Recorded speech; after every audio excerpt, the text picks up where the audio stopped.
Coming up on One Detroit, how these fish are helping Wayne State scientists figure out how chemicals in the water affect our health.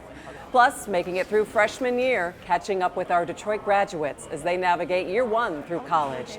And Stephen and Nolan debate the good and the not so good from Governor Whitmer's first year in office. I'm Christy McDonald in Birmingham at Commonwealth Cafe. Stay with us. One Detroit is coming up. Masco Corporation is proud to manufacture innovative and environmentally friendly products for the home. Delta faucets, craft-made in Merillat cabinets, and Behr brand paints have all been designed with you in mind. Masco and its family of companies, serving Michigan communities since 1929. Support also provided by the W.K. Kellogg Foundation, a partner with communities where children come first. The Cynthia and Etzel Ford Fund for Journalism at Detroit Public TV. The Detroit Journalism Engagement Fund, Business Leaders for Michigan, and by How does diversity bring energy to us all? At DTE Energy, we believe that it's the contributions of all that build great communities. As a company, we grow stronger by welcoming the unique perspectives of everyone. As community members, we support our state's broad culture and heritage. From working closely with women and minority-owned suppliers to embracing our local cultures, DTE Energy is powering diversity. The DTE Energy Foundation is a proud sponsor of Detroit Public Television. Also brought to you by Ally, Nissan Foundation, and viewers like you. Thank you.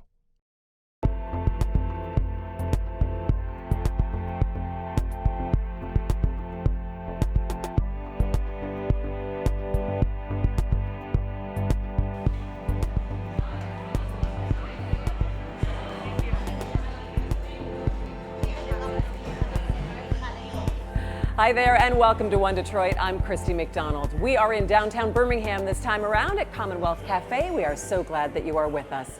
Coming up on the show with all of the news out of Lansing and lawmakers restoring several of Governor Whitmer's funding vetoes, we catch up with Nolan Finley and Stephen Henderson, who debate the good and the bad from Governor Whitmer's first year in office and what 2020 has in store.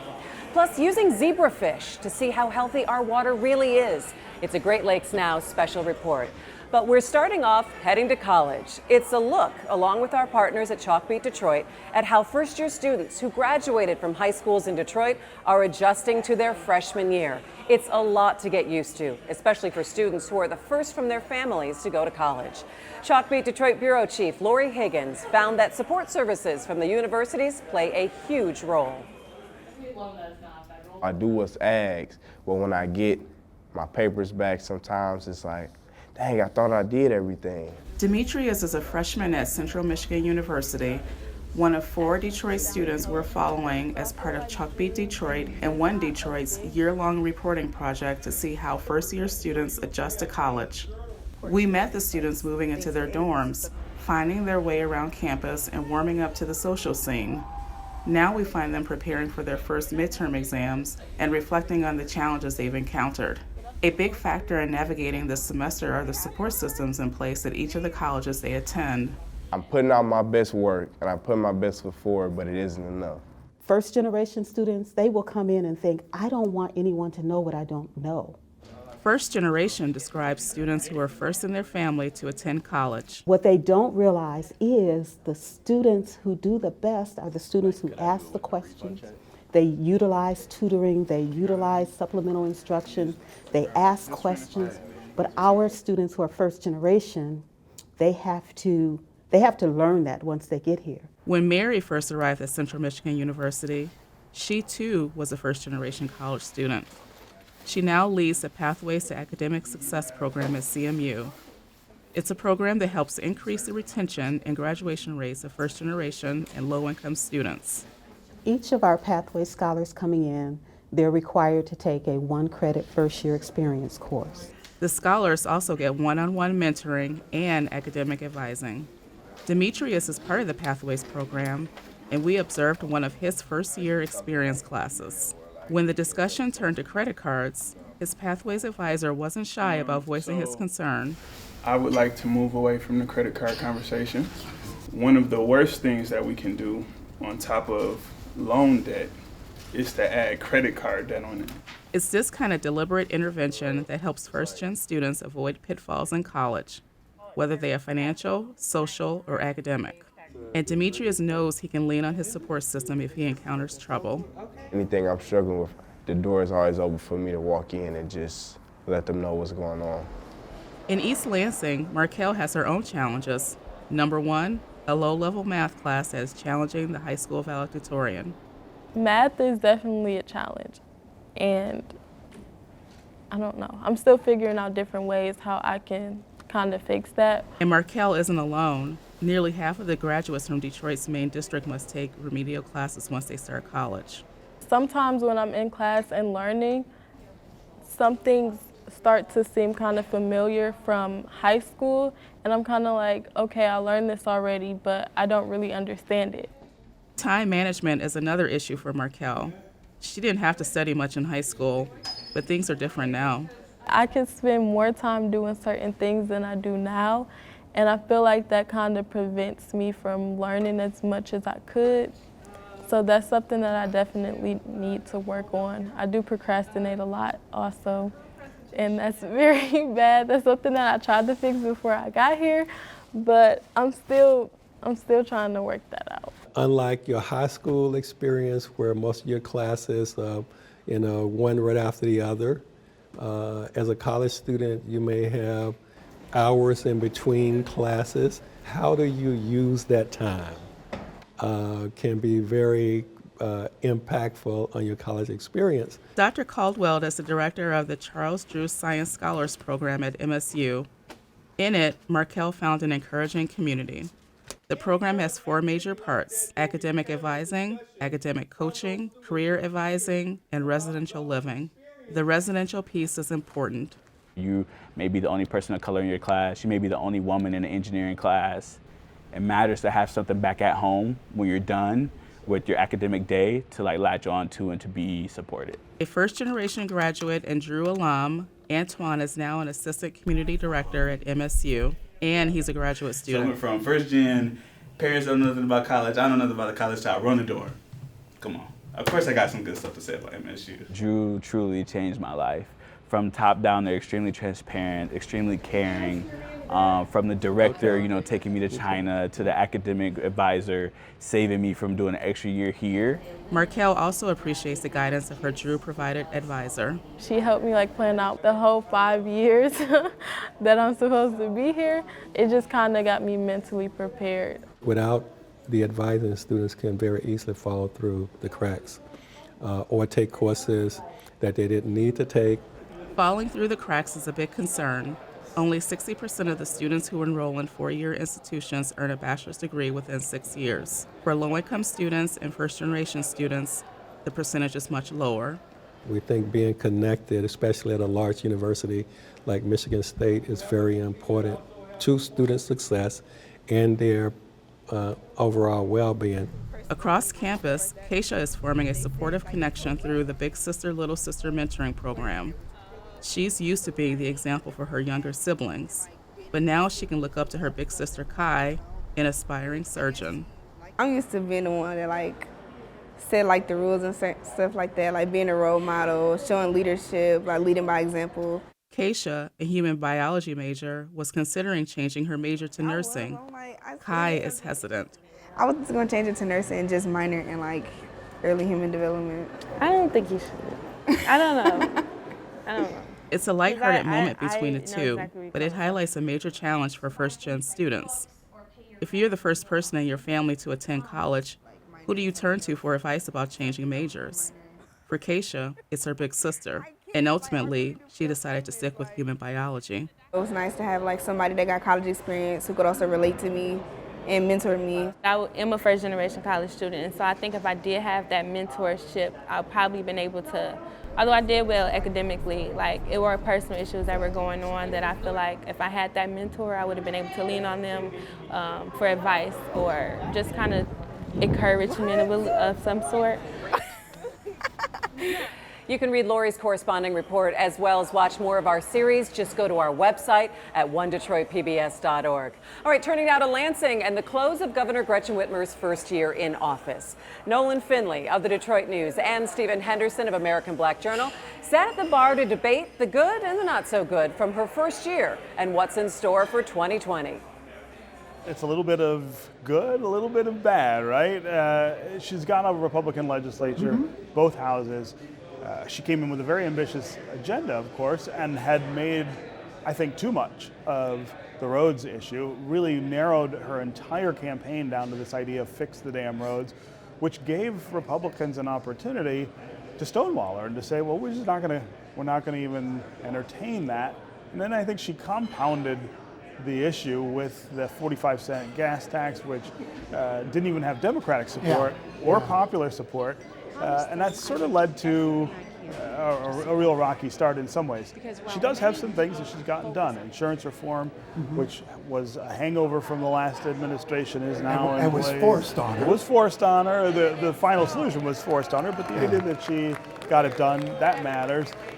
She started a conversation about the roads, of course, in the budget, but doesn't have anything to show there in terms of a victory. I think she's got to really sit down and rethink her strategy for the next few years in terms of how she brings the legislature along with these things that they all agree they want to do, but she's got to play the politics better. Well, and that's what's surprising to me. Her, she ran as this experienced Lansing hand. She had been in the legislature, she'd been a legislative leader, and the pitch was she knew how to work the system. And man, she really made some severe miscalculations in dealing with the legislature. Yeah, she's dealing with a Republican legislature that is, not on the same page as she is, but she's handled them so poorly, I think, both in the insurance issue and in the budget deal.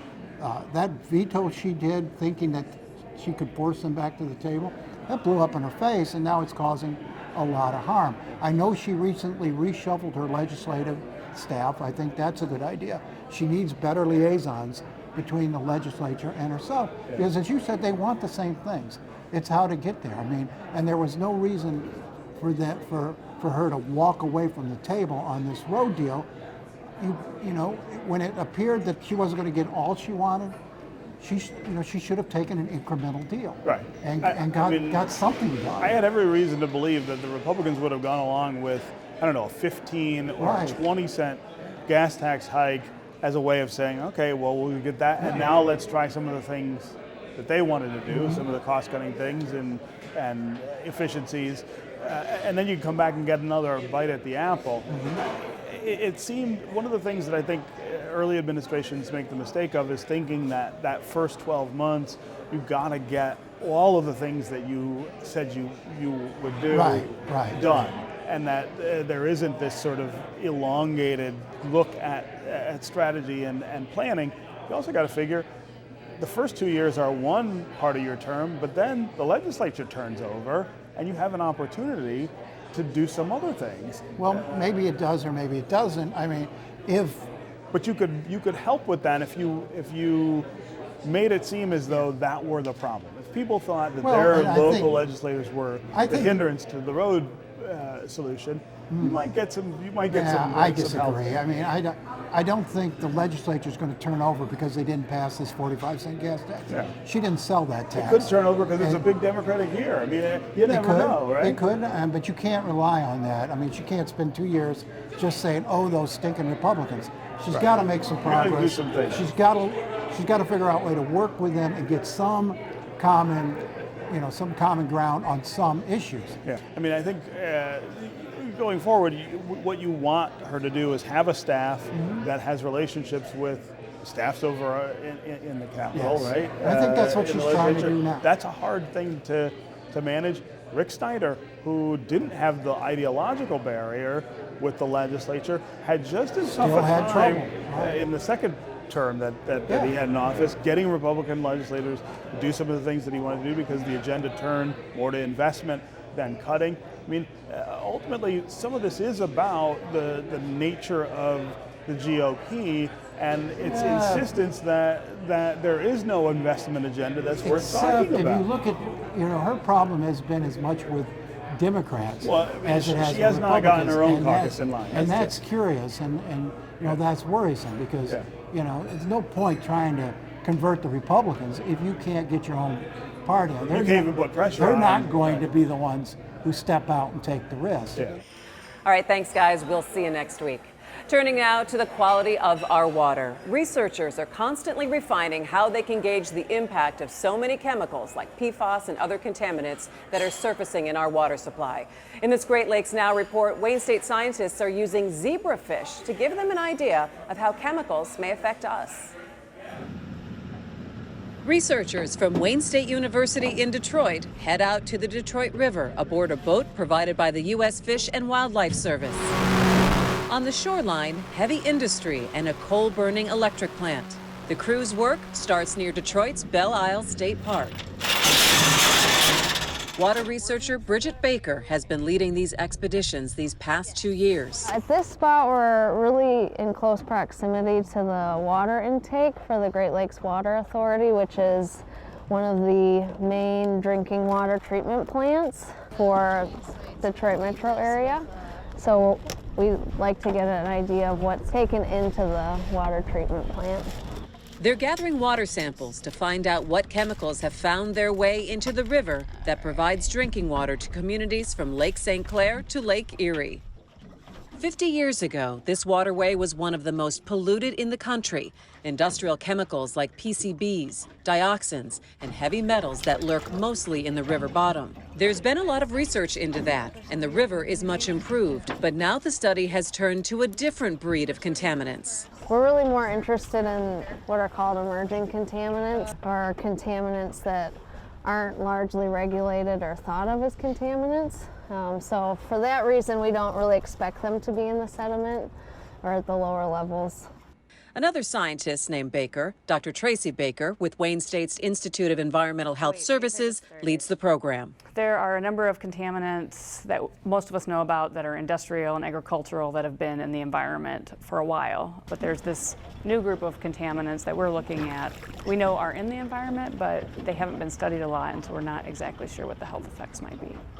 PFAS and other emerging contaminants pose health risks that aren't well understood, and this team is working to change that.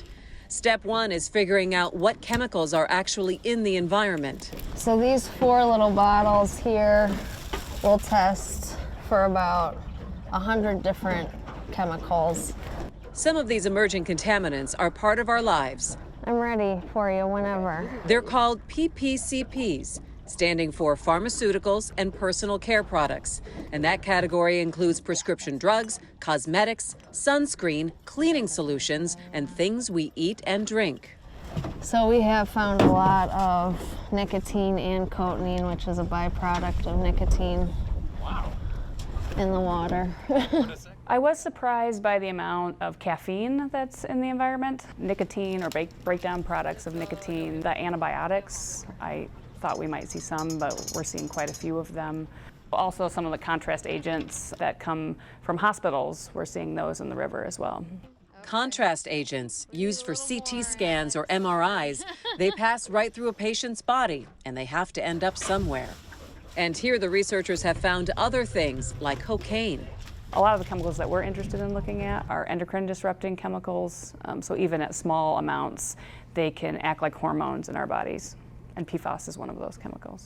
PFAS, an emerging contaminant One Detroit and Great Lakes Now have told you about before, was used for decades in waterproofing agents, firefighting foam, Teflon pans, and even food containers. We traditionally sample at a meter depth, but again, because of the PFAS chemicals, the way their chemical structure is, they tend to stay at the surface of the water. So for these, we sample at both the surface and at a meter depth. PFAS has been linked to health problems including infertility, diabetes, and cancer. Add that to a lot of other chemicals detected in the water. But what, if anything, are these chemicals in the environment doing to us?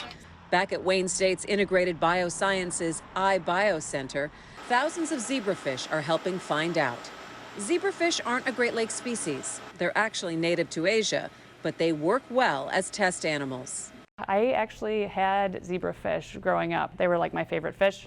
And then when I found out they were a model, I figured it was a different fish. Like I figured like it couldn't have been my aquarium Danio fish, but it was. The problems exhibited in zebrafish can translate to problems humans could have. The fish will show behavioral and genetic changes when exposed to chemicals like PFAS. It gets a little complicated. PFAS is actually a whole different family of chemicals. We have different concentrations of PFAS. This is a mixture of PFOS and PFOA. We have one concentration at the EPA health advisory limit, which is 70 parts per trillion, and then concentrations above and below that. We can then take the plate and track their behavior with this high-speed camera. The very young zebrafish show changes immediately. Then we can look and see different patterns of behavior and how they respond to those chemicals and what has changed neurologically with those fish. You start to see them swimming a little bit more sporadic. The fish aren't acting right. They have trouble swimming.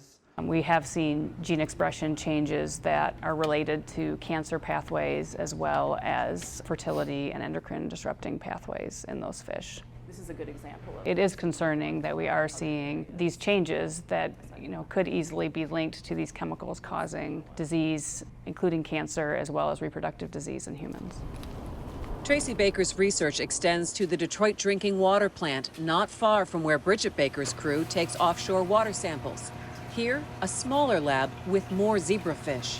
So these fish are basically being submersed in Detroit River water, whereas at iBio, we are looking more specifically at individual chemicals that we know are in the Detroit River. And so we're kind of doing more controlled exposures in that environment. The researchers need consistent light and temperature for the experiments to work properly. Baker found some cutting-edge enclosure technology, a grow tent, well known to those raising indoor plants like, well, marijuana. Half a liter. Back on the Detroit River, we're in what's considered the most polluted area in Michigan, down by the wastewater treatment plant. People nearby complain about air quality, but the focus is what's in the water, looking here for evidence of statin drugs, cholesterol fighters that have come into heavy use here and around the world. One of our hopes is once we have some of this research under our belt here locally is to take it to other cities in the Midwest, but also comparing it with non-urban and non-industrialized places throughout the Great Lakes. We are kind of living in this contaminant soup. So just paying attention to, your lotions and shampoos, your other products, and seeing if there are ingredients that you can't pronounce or you don't know what they are, and try to change the products where, you do know what all the ingredients are. And you can just head to greatlakesnow.org for more Great Lakes reporting. Plus, you can catch the Great Lakes Now monthly special coming up on December 31st. And that's going to do it for us. Thanks so much to Commonwealth for having us here in Birmingham. And make sure you come back and see us next Thursday for another One Detroit. I'm Christy McDonald. Take care. We'll see you then.